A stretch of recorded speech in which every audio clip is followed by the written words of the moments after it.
Hello, I'm Daniel McCarthy, the Vice President for the Collegiate Network at ISI and the editor of Modern Age. Joining me now is James Hankins from Harvard University, and he is working on a new book with Encounter Books called The Golden Thread, along with Alan Gelzo. And this is going to be a very important work. James, tell us a little bit about The Golden Thread. Well, it's a project, the subtitle is A History of the Western Tradition. And the idea behind that is to evade the terminology of Western civilization.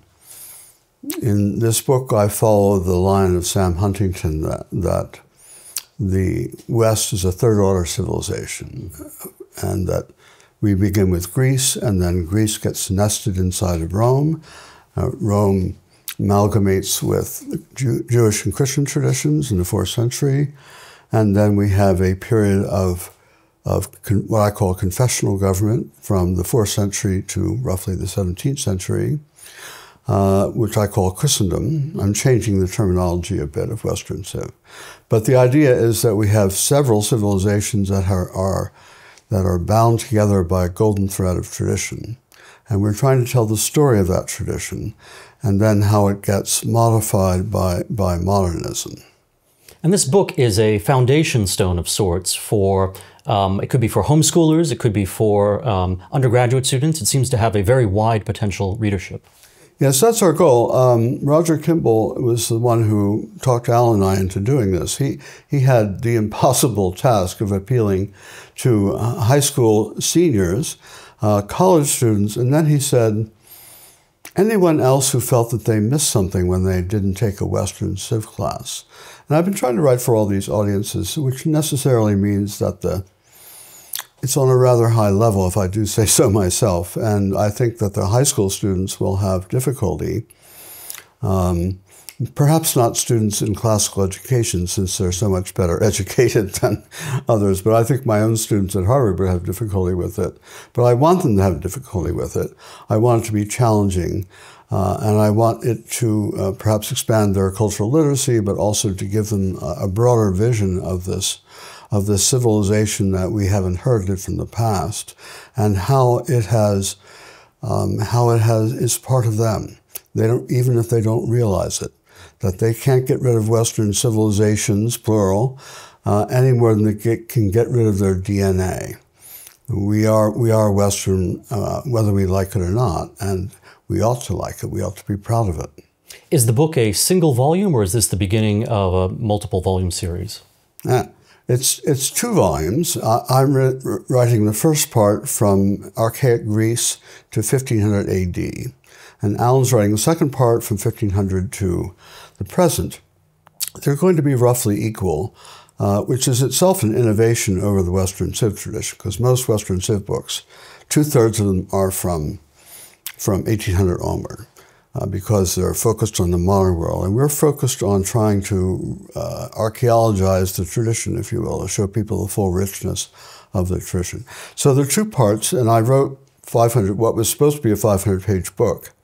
And then Encounter Books got very excited, and they started adding more illustrations and timelines and texts and chronologies. So I think it's now, my volume's going to be 1,000 pages, I think. So there are 480 illustrations, and there are 88 maps. And so it's going to be written in such a way, it's constructed in such a way that it will be usable by good high schools, and perhaps in the senior year of high school and colleges. But also I think it will be engaging for any adult who wants to review, perhaps. Perhaps they've had a Western Civ course. But the fact is that there have not been many Western Civ courses in the last 40 years. And one reason, in my opinion, that our civilization's falling apart is because no one knows anything about it. Virtue has been a major theme of books that you've published in the past. How does virtue relate to the Golden Thread? Well, virtue is, of course, the Greek word for excellence, human excellence. And one of the things I think that's remarkable about the Western tradition is there has always been room for mobility through excellence, rising in society, most Western political systems have encouraged merit, with very few exceptions. And one reason for the dynamism of Western societies is precisely that it's not stratified. It's not the type of society that Plato wanted to create in his laws and create permanent strata. It's a society that allows the elevation of the worthy, as the Confucians say. So virtue is very important. It's also a complex term that embraces both moral virtues and intellectual virtues, and the Christian tradition, theological virtues. So it's an evolving tradition. Virtue is should be the goal of the educational system. All Western educators have believed that virtue can be taught. It was a controversy in ancient Greek philosophy whether virtue can be taught, but the philosophers and the educators all said, yes, that's what we're here for, to teach virtue. What are the major obstacles today to introducing students to the Western tradition? Is it a matter of perhaps more fashionable anti-Western ideologies, or is it a more mercenary attitude among students who are looking for utilitarian education rather than a deep humanistic learning? What are the obstacles to introducing students to the great tradition and the Western tradition in particular? Yes, well, it hasn't been taught in a long time. I was talking to Jim Stoner about this over lunch, and they stopped teaching Greek history at his high school in 1965. And in my high school, the one that Al and I both went to, because you know Al and I have been friends since junior high school, we had the new wave of social studies requirements, which had world cultures in place of Western civ. So they had just gotten rid of it. Actually, in the universities, it lasted longer, but in the 1990s, pretty much every requirement for Western civ disappeared. And it was replaced by transnational history, global history. So there's nobody telling the story of the West, and people aren't familiar with it. I have very intelligent, well-spoken, interesting, curious students with incredible ignorance in my classes at Harvard, and it's very sad. They don't have the reference points. So the museums are no longer trying to tell the story of the West either. Used to have a Department of European Painting, for example, in local museums, and now they decide they have to. They can't do that because it might be offensive to somebody. But the real problem with there is, of course, a very hostility to the West, and also. Not only is the West bad, but it doesn't exist. There are these two positions. I think one of the things that really set me off and writing about the need for Western civ was a man named Anthony Appia, who used to be my colleague at Harvard. He's a very intelligent man. He did a lecture for one of the Reef lectures at the BBC, which was entitled, "There is no such thing as Western civilization." Okay. And he's a clever man. He later incorporated this into his book, The Lies That Bind. But many people have followed him, and they think that Western civilization is something that's factitious, that it's been made up in the 20th century as part of war propaganda.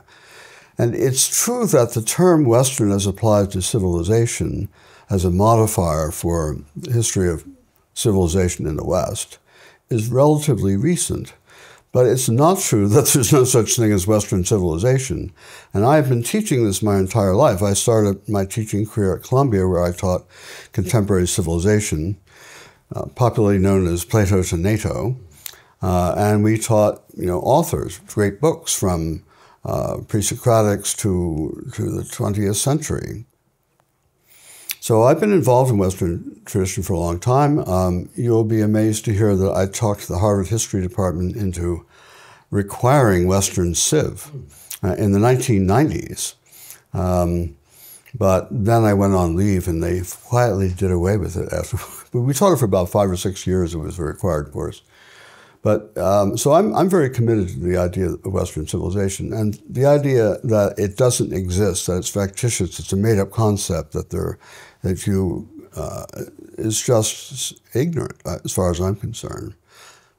As a final question, what can organizations like ISI do to promote perhaps not just the golden thread, but the Western tradition that you have been teaching your students at Harvard University? What can other organizations do to help broaden this appreciation for the civilization we've inherited?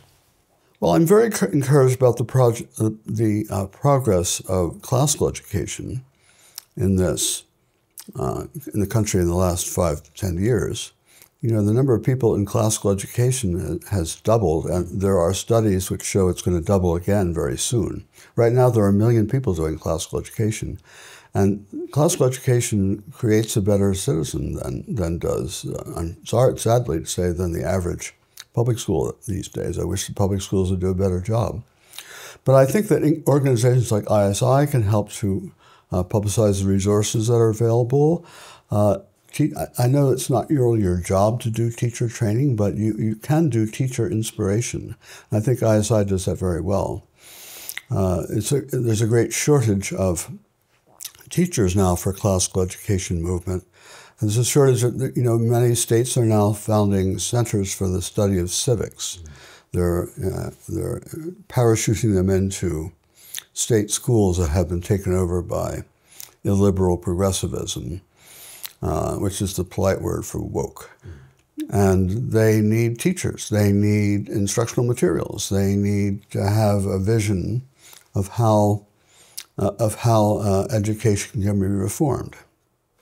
And I think that's something that ISI can do very well, is to help people understand what they're doing and understand that they're not alone, that there are many people out there who are really desperate to learn more about the West. When you do not teach history, people feel as though they're orphaned. They're alone. They're orphaned. They don't understand themselves. They don't see what they're doing. They don't have any purpose for their life. They can't fit it into any kind of larger framework. But when you have a sense of your own history and the things that have been done well and things that have been done badly, you have standards of virtue and standards of artistic excellence that are behind you. You have some kind of sense of, you have a larger sense of yourself, a larger sense of what you can do with your life. And that, I think, is something ISI can definitely do. Thank you, Professor Hankins. That is a wonderful recapitulation of the vision that inspired ISI at the beginning, that we would connect students across different campuses and faculty members across different campuses to kind of try to recreate a little bit of that feeling of community, a community of a republic of letters or a community of scholars. Thank you very much for interviewing me. Thank you.